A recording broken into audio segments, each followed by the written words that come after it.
दक्ष news, सामान्यांच्या हक्कासाठी नेहमी दक्ष।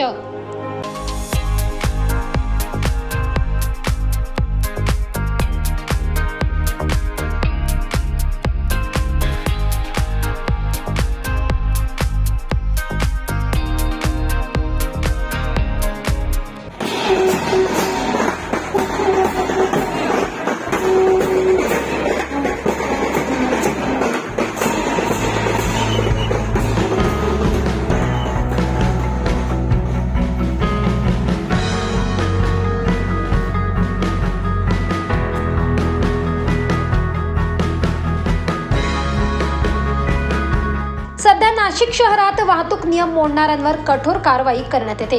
याच पार्श्वभूमीवर नाशिक जिल्हा होमगार्डच्या वतीने दिनांक 14 जानेवारी रोजी जनजागृती अभियान राबवण्यात आले।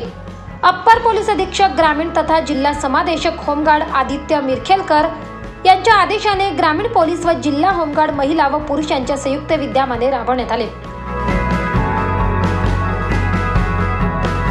यावेळी वाहतूक नियमांचे पालन करा असे आवाहन करण्यात आले असून हेल्मेट वापरा, सीट बेल्ट लावा, वाहन चालवताना नशा करू नये, मोबाईल वापर टाळा अशा विविध सूचनांचे फलक देऊन रॅलीचे आयोजन करण्यात आले। यावेळी अप्पर पोलीस अधीक्षक ग्रामीण तथा जिल्हा समादेशक आदित्य मिरखेलकर यांनी वाहतूक नियमांचे पालन करण्याचे आवाहन केले। जानेवारीच्या पहिल्या 15 दिवसांमध्ये देशभरात रस्ता सुरक्षा पंधरवडा राबवला जातो।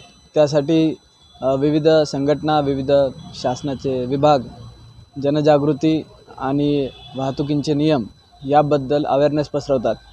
त्याच अनुषंगाने नाशिक होमगार्ड दलाच्या वतीने एक आज रूट मार्च घेण्यात आला, ज्यामध्ये वाहतुकीचे नियम पाळण्याबद्दल लोकांना एक अपील करण्यात आली, जनजागृती करण्यात आली।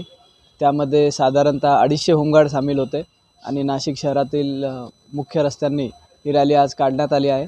यामधून आम्ही जनतेला हा संदेश देण्याचा प्रयत्न करत आहे की वाहतुकीचे नियम पाळा, स्वतःची सुरक्षा पाळा आणि त्याचबरोबर स्वतःच्या कुटुंबियाची भवितव्याची सुरक्षा पाळा। या प्रसंगी प्रशासकीय अधिकारी सुरेश जाधव, केंद्र नायक हरुण तडवी, प्रशासकीय अधिकारी तथा शहर समादेशक दिनेश पवार, सामुग्री प्रबंधक शांतीलाल निनावे, गांधीनगर पथक समादेशक संजय महाले, नाशिक रोड समादेशक संजय जाधव, अशोक चौधरी, पलटन नायक होमगार्ड महिला पुरुष तथा अधिकारी उपस्थित होते। करण सिंग बावरी, दक्ष न्यूज, नाशिक।